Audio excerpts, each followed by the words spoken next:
যে ক্ষতি আমার হলো তার দায় কে নেবে? বুঝিনি পাওয়ার আগে সবই যে হারাবে।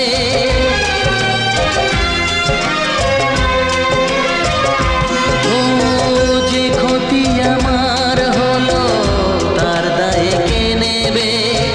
বুঝিনি পাওয়ার আগে সবই যে হারাবে। শুধু শুধু কেন দিলে মরণের সাথ ও চাঁদ?